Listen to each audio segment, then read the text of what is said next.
A boss be rising, baby TV's igniting. Turn the volume up, yeah, the whole world's invited. From the gravel road to the neon dream, she built an empire out of broken wings. Boss be rising, sky ain't even the ceiling. When she hits go live, everybody feels it.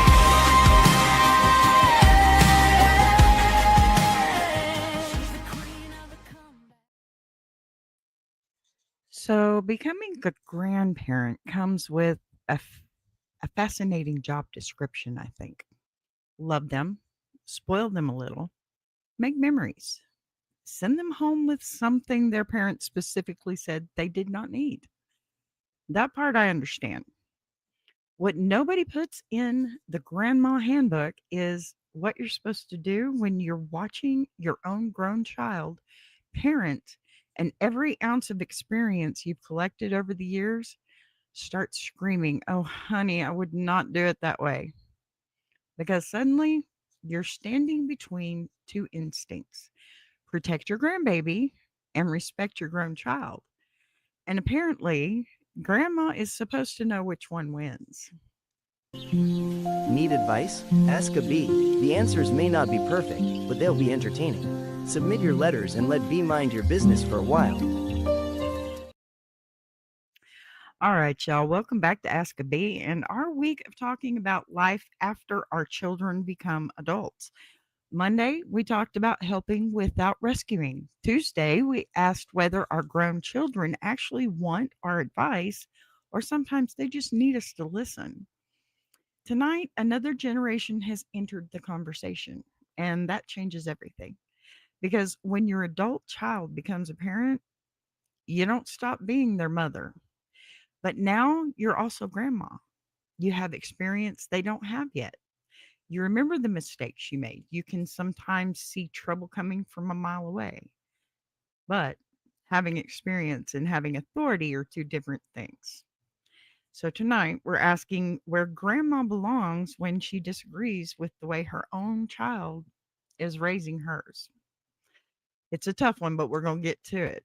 And we do have a wonderful letter. Pardon me. Can't see my buttons because everything's crazy. All right. Dear B, I absolutely adore my granddaughter. And before I say anything else, I want to make it clear that I think my daughter is a good mother. She loves her child, takes care of her, and wants the best for her.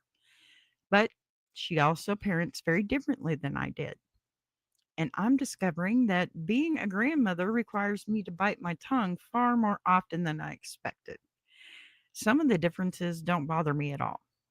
Time change, parents learn new things, and looking back, there are plenty of things I probably would do differently if I were raising children today. But there are other moments when I watch something happen and every motherly and grandmotherly instinct in me wants to step in. Sometimes I think my daughter is being too strict. Sometimes I think she's letting something slide that needs to be addressed. Sometimes she's exhausted and overwhelmed, and I can see that the problem isn't really my granddaughter at all. It's that mom has simply reached the end of her rope. So, what makes it even harder is that my granddaughter has figured out that exists. If mom says no, occasionally she comes to me hoping grandma might have a different answer. Oh, I know that one. And I'll admit, there is a part of me that wants to give it to her. I'm grandma. Spoiling her a little feels like part of the job, but I also know what it feels like to be a mother trying to establish a rule only to have somebody else come behind you and undo it. I don't want to become the person my granddaughter uses to get around her mother. Amen to that, sis. At the same time, I want her to know that grandma is always a safe place. If she's upset, confused, or someday dealing with something she doesn't know how to talk about, I want her to know she can come to me. I'm trying to figure out how to be that safe place without becoming a second authority competing with her mother. The strangest part is watching my own daughter become the mother. I remember when she was the little girl testing my patience, and now I'm watching her deal with the same kind of moments from the other side. Sometimes I want to save her from mistakes I made. Sometimes I want to tell her this part doesn't matter nearly as much as you think it does. Other times I want to say, trust me, this part matters more than you realize. But maybe she deserves the same thing I had, the chance to figure out what kind of mother she is going to be. I agree on that one. So, where does that leave grandma? When you genuinely disagree with something your adult child is doing as a parent, when should you speak up?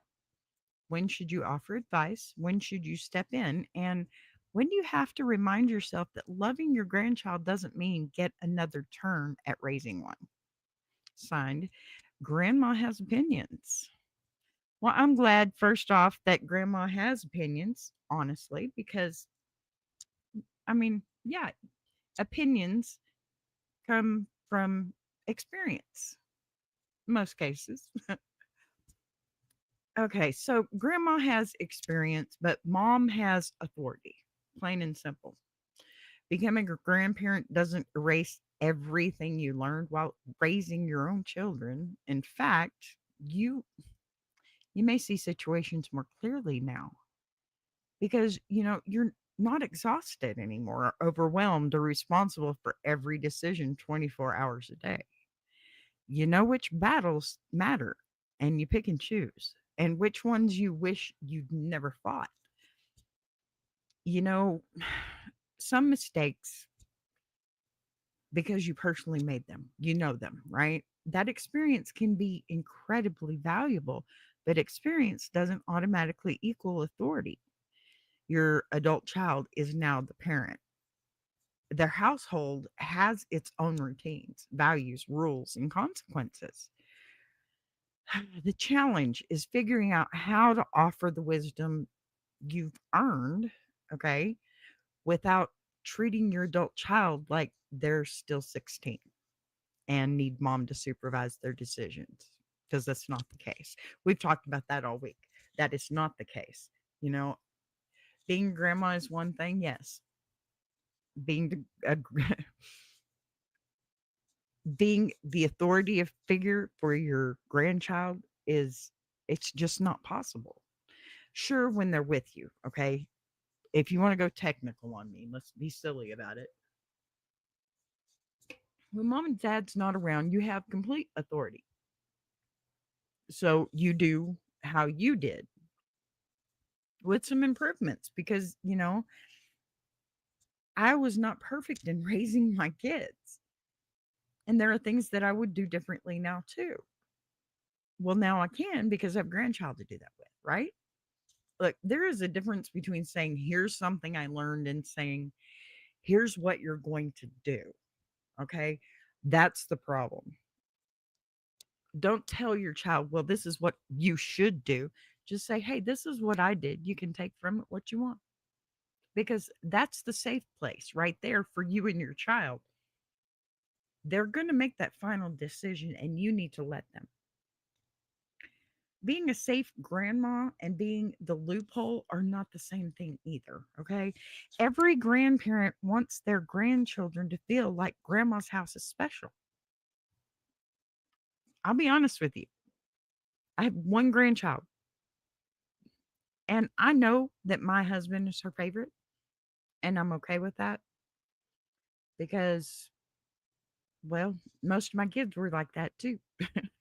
He was the favorite, but that's because, he's Bebop, or he was dad, and he just, sorry, my Beyonce's flying around.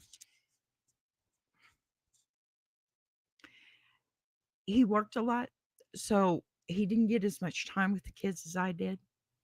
And it's kind of like that now too, except for vice versa, because I do more working since my husband had his heart attack. So, grandma's house is special, people's house, whichever. Maybe there are extra snacks, later bedtimes, silly traditions, or little privileges that only happen there. That's part of the fun. But there's a difference between grandma having her own special relationship with a grandchild and grandma deliberately overruling mom or dad. There's no place for that. And you know that. You wouldn't have let your parents do that to you either. If mom says no and the child learns that grandma's yes cancels it, not nice. Grandma isn't simply spoiling the grandchild anymore. She is accidentally teaching, well, personally, I think it'd be more intentionally, but accidentally teaching that child how to divide the adults. And children are remarkably talented at discovering that system. You have to give them credit for that, right? Being a safe place means your grandchild can bring you feelings, fears, and questions. It doesn't have to mean they get a second vote every time they dislike their parents' answers, right? I mean, you see the plaques that say, Mom says no, ask grandma, things like that. And it's cute, but it's not a good idea. It's just not. You want you want to learn from this instead of decide you're the authority figure in the whole situation just because you have more experience. There is a new thing to learn from all of this. You know, how well did you raise your child? You can see how well you did while they're raising theirs. You can see the things that they felt were okay, but they wanted to change from what they learned from you, right? It's a cycle, obviously. And you need to learn along with them instead of deciding that you know more because you don't. You're a grandparent, not a parent. That is a totally different situation. That's a totally different title and a totally different position in your family. Now, I learned right away that the best thing to do is talk to your children, ask them how they do it so that you can implement that into your situation when they're not around. Because ultimately, they're going to go home and that thing that was different at grandma's is not different at home. And that feels better for the parents. You're stepping on toes otherwise, as far as I'm concerned. If you do something that they specifically ask you not to do, honey, that is probably the worst thing you could ever do. And it's going to put a wedge between you and your children. You need to understand too that most of your children have spouses and they have families too. So everybody's going to know. And you just need to realize that if you want things to go smoothly, if you want them to hear you when you talk, then you need to listen too. You can't just tell them, hey, I'm here if you need me. You're not if you're not there to just listen. You're not if you're not there to learn their ways too, because this is how they want it done. It's their privilege. They went through that 9 months of hell to get here. It's their turn. Give it to them, right? So sometimes your adult child really doesn't need parenting advice. They just need support. When you watch your grown child lose patience with their child, your first thought might be about what they're doing wrong.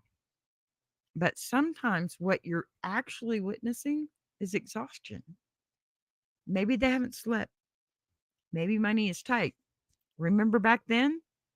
You had that time. Money was tight. Things were rough. People were tired. Work was awful.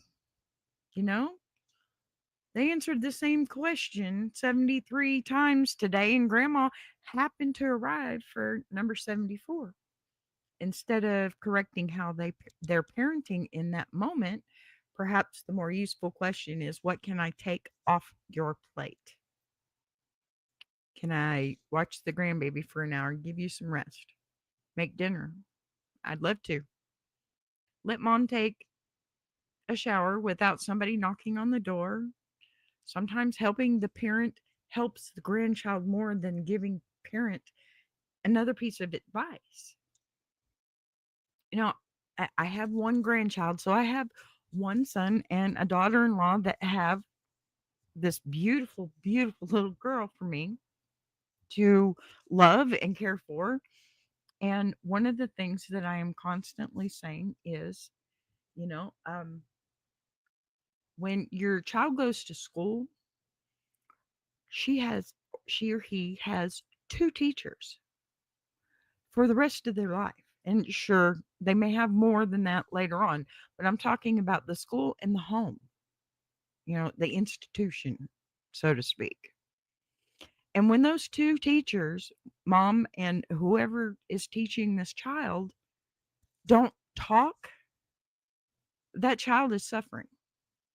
If you cannot sit down and have a conversation with the other person that has the time with your child that you do, or even a portion of it, if you can't sit down and talk and say, this is how we're doing this, and this is how I want to do this, and do you mind, hey, can you help us out with this? There's nothing wrong with that. Just like today, my daughter in law sends me a text. Hey, I'm not going out with my friend today, which we were going to watch Baby Butt for a couple hours. Anyway, we'd already discussed it. But she says, I am so exhausted.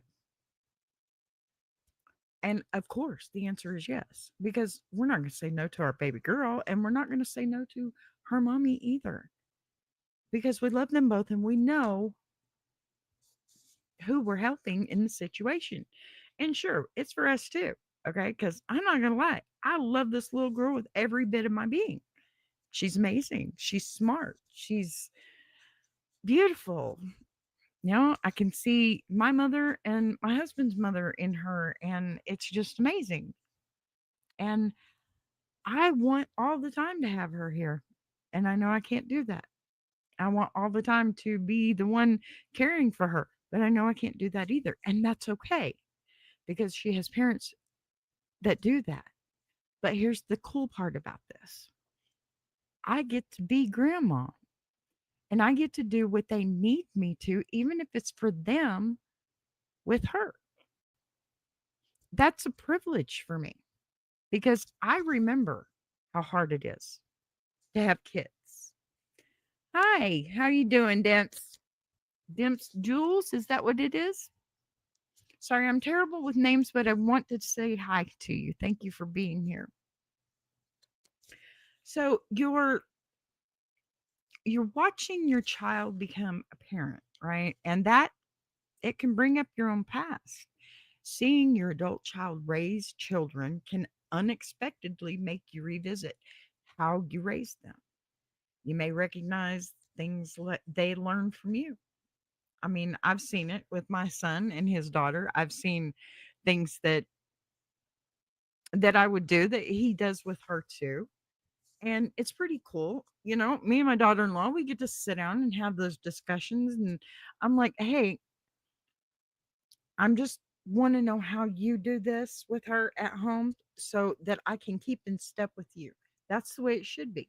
And right now, those two teachers that I was talking about, that's me and her, because we have our granddaughter 3 days a week and then every other weekend. And it helps her parents just as much as it helps her. And guess what? It helps us too, because this is our first grandchild. And of course, she's spoiled. There's no way around that. Okay. But we also know boundaries. We also know that our children have boundaries for their daughter and we abide by them. That's the way it should be. Don't take that authority from your kids. It they'll feel like you're trying to override their authority and they're going to push you away. And that ultimately is the problem, because you don't want to be pushed away from your granddaughter or grandson. You may watch them do something differently and initially feel criticized, even though they never criticized you at all, right? Their choice to parent differently isn't necessarily a judgment of how you parented either. Okay. Every generation gets new information, different circumstances, and another chance to decide what works for their family. Sometimes the urge to interfere isn't actually about the grandchild either. It can come from seeing our own parenting reflected back at us and realizing there are things we would change if we had another chance. But our grandchildren aren't our second chance. Maybe our second chance is being a different kind of support now. So I guess my real ruling here, okay, when does grandma speak up and when does grandma mind her business? Not every disagreement deserves intervention. Different bedtimes, food choices, screen time rules, discipline, styles, or household routines may simply be differences between generations. But there are also circumstances where staying quiet would feel wrong, especially if you genuinely believe a child's health, safety, or well being is being affected. So, where is the line? Does grandma wait until she's asked for advice? Does she privately raise a concern with her adult child once and then respect the answer? And perhaps the hardest question, when you're convinced you know a better way, can you tell the difference between a grandchild who genuinely needs your protection and grandmother who simply needs to accept that somebody else is the parent now? It's a hard reality. I'll be honest with you because I did have a hard time at first. I really did. When my granddaughter would be here and her mother would show up, and I needed to start shutting that down right then and there. That's when I had to stop being the authority. As soon as her mother showed up. If there were times like she's rowdy a little bit when her mom gets here, which she is, 'cause she's excited to see her mama. But she will come in and she's all excited and she's jumping around and crazy and mom's ready to go. She's tired. She just got off work. She wants to go home and relax and make dinner and all that stuff. And then, she's acting a little crazy. So mom's already tired from work. I'll say something to her, but her mom is saying something to her. That's my bad. I stop. I stop myself because that's not how that's supposed to work anymore. Mom is here or dad is here. It's their authority. And if they are speaking, then stop. It's just polite, you know? Be polite. Give your kids the chance. I'm still going to say you need to let them make their mistakes. Otherwise, they'll never learn anything other than letting them learn by their mistakes is enabling them to do bad when you're gone. That's my opinion. I'm not a professional. All I am is a mother and a grandmother. Maybe becoming a grandparent isn't getting another chance to raise children, okay? It really isn't. Maybe it's getting a completely new role. We get to love them without carrying every responsibility. You know, like they say, I get to love them and give them back. Well, there's something to that. It sounds a little shrewd sometimes, but there's something to it. We get to offer experience without having to control every decision. We get to be a soft place to land, a keeper of family stories, an extra set of hands, and sometimes the person who has enough distance from the chaos to remind everybody that this difficult stage isn't going to last forever. And maybe one of the greatest gifts we can give our adult children is trusting them enough to become parents in their own way, even when their way isn't exactly ours. Grandma can have wisdom. Grandma can absolutely have opinions. Grandma just doesn't necessarily need to issue a press release every time she has one. So tell me what you think. Leave me a comment later. If you see this on the replay, don't forget to hit that like and subscribe for me, okay? When should grandparents speak up about how their grandchildren are being raised, and when should we lovingly mind our own business, you guys. Let me know. Do me a favor, go check out my besties over at Tuber Chat because they are amazing and we love them. Word up. I'll buzz you guys later. Thanks for being here. I want to take a minute to shout out Tuber Chat. If you're a creator who's tired of surface level advice, and actually wants to understand how YouTube works, that's the space. It's real conversations with real creators who are in the trenches building channels, testing ideas. No posturing, no gatekeeping, no fake guru energy, just people sharing what's working, what isn't, and why. If you're serious about growing, learning, and not doing this alone, check out Tuber Chat. The link is in the description. Boss be rising.